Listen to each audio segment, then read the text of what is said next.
샬롬. 3월 11일 토요일 아까베로 함께 하시는 모든 성도님들을 주님의 이름으로 사랑하고 환영합니다.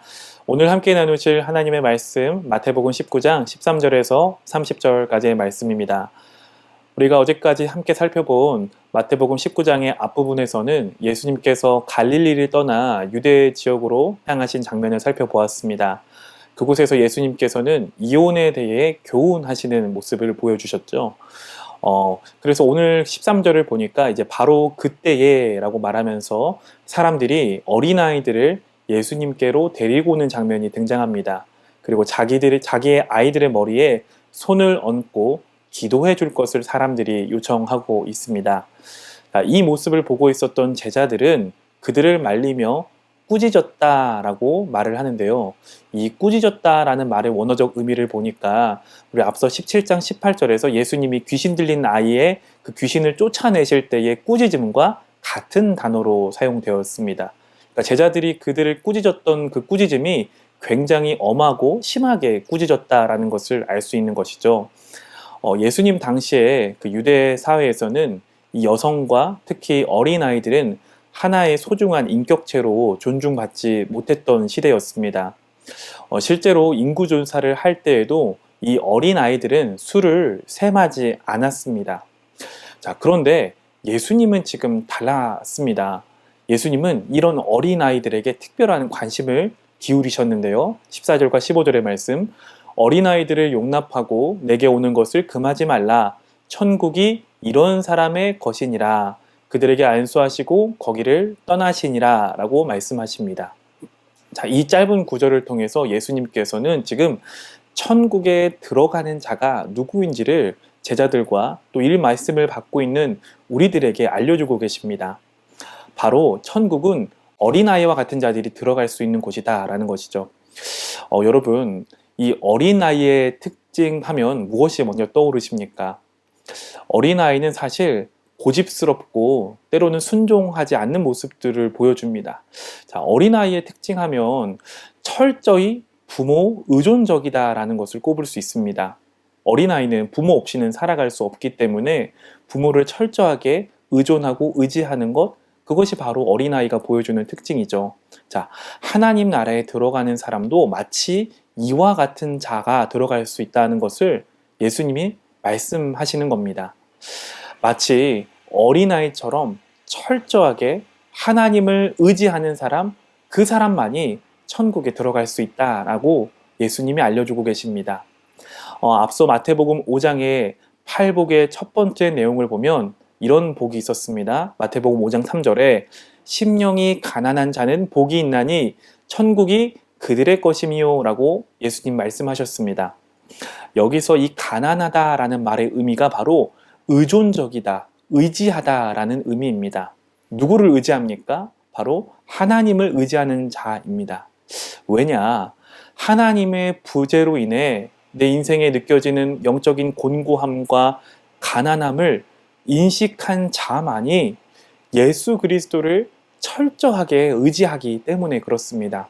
따라서 결과적으로 예수 그리스도를 의지하는 자들에게만 주어지는 나라가 천국이다라는 점을 우리는 팔복의 내용을 통해서도 확인해 보았습니다. 지금 아까베로 함께 하시는 우리 모든 성도님들께서는 과연 어떠십니까? 어린아이와 같이 우리 주님 날마다 철저히 의지하고 계십니까? 아니면 내가 심령이 가난한 자와 같이 그런 절박함으로 주님을 찾고 계십니까?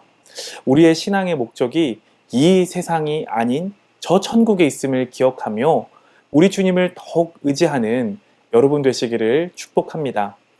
우리 이어지는 16절부터 30절의 말씀도 함께 살펴볼 텐데요. 이어서 이제 부자 청년이 등장하고 있습니다. 이 같은 내용을 기록한 누가복음 18장을 보니까 이 사람을 두고 관리다라고 소개하는데요. 여기서 관리는 당시에 사내들인 공회의 회원을 의미했습니다. 자, 이 사람은 그러니까 당시에 종교 지도자였고 종교 엘리트층에 속한 사람입니다. 자, 그가 와서 지금 예수님께 다음과 같이 묻습니다. 16절에 선생님이여 내가 무슨 일을 하여야 영생을 얻겠습니까? 라고 묻습니다. 여러분, 지금 이 청년의 말에 담긴 그 전제가 무엇인지 한번 생각해 보기 원합니다. 구원, 영생을 이 청년은 행위로서, 나의 어떤 행동으로서 얻을 수 있다라는 생각, 그 잘못된 전제가 지금 이 청년의 물음 안에 담겨 있음을 발견하게 됩니다. 당시 많은 사람들은 율법을 중수하는 그 행위로 구원을 받는다라는 잘못된 생각에 빠져 있었습니다. 이 청년의 물음을 한번 다시 보실까요? 내가 무슨 일을 하여야 영생을 얻겠습니까? 라고 말하면서 영생을 마치 어떤 것을 소유하는 소유의 개념으로 이해를 하고 있습니다. 자, 이 질문에 대해서 예수님은 다음과 같은 답변을 내놓으십니다. 17절에 내가 생명에 들어가려면 이라고 말씀하시면서 이 부자 청년이 영생을 소유의 개념으로 이해했던 것을 뒤집으시면서 이 생각을 바르게 다시 교정해 주시는데, 영생은 소유하는 것이 아니다. 17절의 말씀처럼 영생은 곧 들어가야 한다. 들어가는 것이다. 라고 알려주고 계십니다. 그러면서 17절 상반절에 다시금 이렇게 말씀하시죠. 어찌하여 선한 이를 내게 묻느냐? 선한 이는 오직 한 분이시니라. 라는 어떻게 보면 다소 엉뚱한 답변을 하고 계십니다. 부자 청년은 지금 무슨 일을 하여야 구원을 얻을 수 있는지, 구원을 얻기 위한 방법에 대해 물었습니다. 그런데 예수님은 선한 이가 오직 한 분이시다라고 답변하시면서 뭔가 동문서답하는 듯 이 장면이 보여집니다. 자, 그런데 지금 가만히 살펴보면 이 예수님이 하신 답변이 진리임을 발견하게 됩니다. 지금 예수님은 계속해서 이 부자 청년이 가지고 있었던 구원, 영생에 대한 잘못된 생각과 전제를 교정해 주고 계시는 것입니다. 인간이 아무리 율법을 잘 지키고 제 아무리 선한 일을 많이 한다라고 할지라도 어떤 행위로도 인간 스스로는 의로워질 수 없습니다.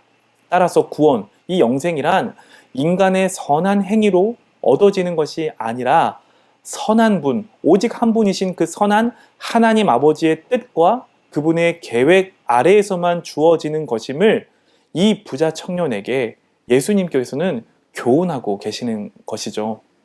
따라서 17절 하반절에 예수님께서는 이제 이 부자 청년에게 계명을 지킬 것을 권면하시면서 10계명의 5계명부터 10계명까지를 차례대로 말씀하고 계세요.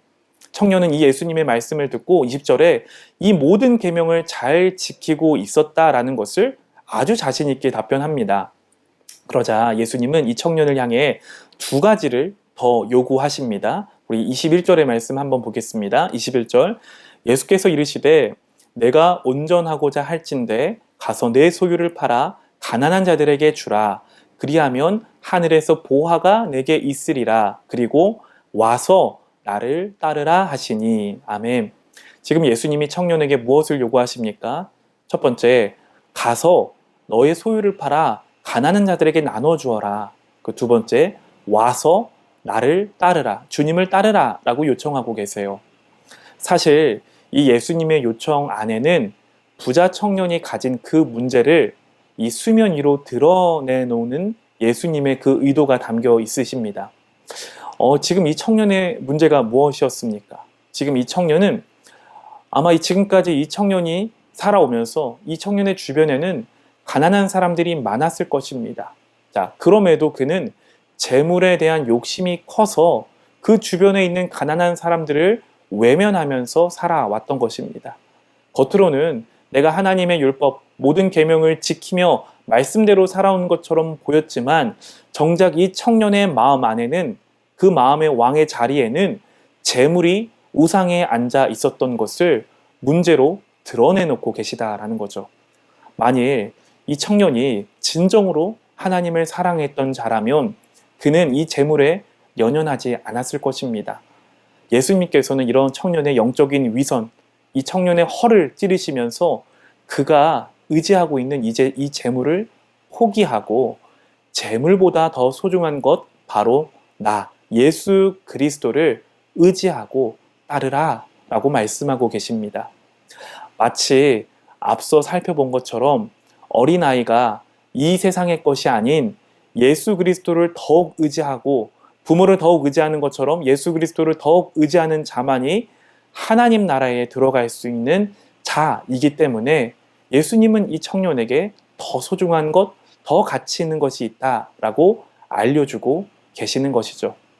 그런데 이 청년은 예수님의 말씀을 듣고는 22절에 재물이 많음으로 말씀을 듣고 근심하여 떠났다라고 성경은 말합니다. 예수님은 이 사건을 두고 다음과 같이 풀어 설명하십니다. 23절에 부자가 천국에 들어가는 것이 낙타가 바늘기로 들어가는 것보다 더 어렵다라고 설명하십니다. 여러분 이 말에 오해가 없으시기를 바랍니다. 이 말씀은 모든 부자가 천국에 들어갈 수 없다라는 그런 말의 뜻이 아닙니다. 예수님의 제자들도 이 말씀을 듣고 깜짝 놀랐습니다. 그래서 25절 이렇게 말하죠. 그렇다면 누가 구원을 얻을 수 있겠습니까? 라고 물어봅니다. 그러자 예수님이 26절에 이렇게 말씀하세요. 예수께서 그들을 보시며 이르시되 사람으로는 할 수 없으나 하나님으로서는 다 하실 수 있느니라 라고 답변하십니다. 무슨 말씀입니까? 구원은 가난하든지 부자이든지 구원은 사람의 어떠함 때문에 사람의 그 자격 요건이 갖춰져 있기 때문에 얻는 것이 아니라 구원의 여부는 전적으로 하나님께 달려 있다라는 그 사실을 제자들에게 알려주고 계시다라는 거죠. 그래서 27절에 이 말씀을 듣고 있던 베드로가 이제 자신들은 모든 것을 버리고 주를 쫓았다라고 자신 있게 말합니다. 그러면서 이제 자신들은 무엇을 얻을 수 있을지를 예수님께 물어봅니다. 베드로의 이 질문 속에는 아직도 베드로의 그 마음이 저 하늘나라, 하나님의 나라에 있는 것이 아니라 이 세상에 있었음을 엿볼 수 있습니다. 28절에 그런 베드로를 향해서 예수님은 이 세상에서 얻어지는 그런 물질이나 재물이 아니라 천국의 영광을 얻게 될 것임을 알려주고 계십니다. 예수님이 하늘 보좌에서 영광을 얻으실 그때에 이 제자들도 12보좌에 앉아 이스라엘 12지파를 심판하는 그 권세를 말씀하고 계십니다. 이어지는 29절과 30절의 말씀 보니까 또 내 이름을 위하여 집이나 형제나 자매나 부모나 자식이나 전토를 벌인 자마다 여러 배를 받고 또 영생을 상속하리라. 그러나 먼저 된 자로서 나중되고 나중된 자로서 먼저 될 자가 많으니라 라고 말씀하세요. 예수님께서는 제자들이 예수님을 따르기 위해 희생해야 했던 그 어떤 것과도 비교할 수 없는 놀라운 영광을 얻게 될 것임을 약속하셨습니다. 자, 이 놀라운 영광이 바로 영생, 곧 구원이며 하나님의 나라입니다. 예수님은 하나님의 나라를 선택한 사람들이 받을 이 놀라운 영광, 이 놀라운 보상을 가장 잘, 선명하게 우리에게 보여주신 분이십니다. 우리 주님은 이 땅에서 하나님 아버지의 뜻에 순종하기 위하여 가장 낮은 자리까지 낮아지셨습니다.